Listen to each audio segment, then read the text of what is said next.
Здравейте и добре дошли в сайта за онлайн обучение intensivno.com.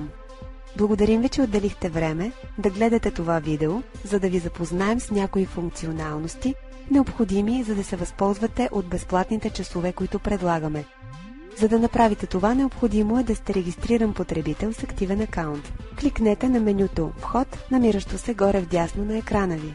Ако сте се регистрирали чрез Facebook профила си, необходимо е само да натиснете бутона „Логин“ от Facebook полето. Наберете вашето потребителско име и парола,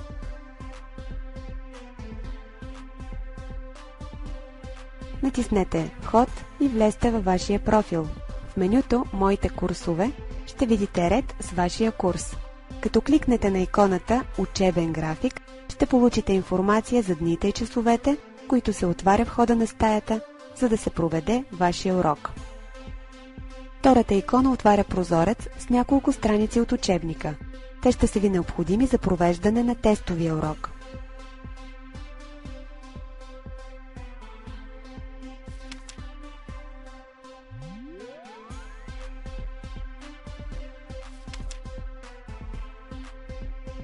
За да виждате страниците в нормален за четене размер, трябва да натиснете бутона 1:1, разположен в горната част на прозореца.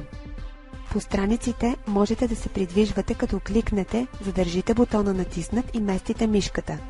Когато се запишете за пълен курс на обучение, ще получите хартиен учебник от нас.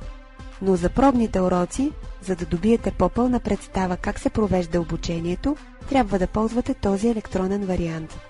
За да прелистите страницата, натиснете стрелките за следваща или предходна страница в долната част на прозореца. Ако не ви се отвори учебника, означава, че нямате инсталиран флаш-плеер на компютъра си. За да инсталирате такъв, е необходимо да посетите страницата ни от Езиково обучение, Файлове за сваляне,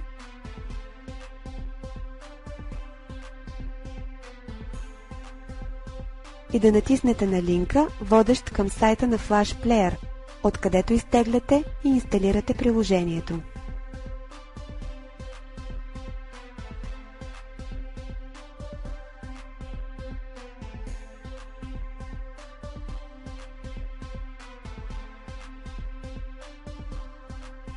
От третата икона имате достъп до онлайн ресурсите, разработени от intensivno.com за самоподготовка и преговор към всяко ниво. В момента тези ресурси са достъпни само за курсовете по английски език, нива от А1 до С1. Очакваме ви да се включите в безплатните часове и да оцените обучението, което предлагаме.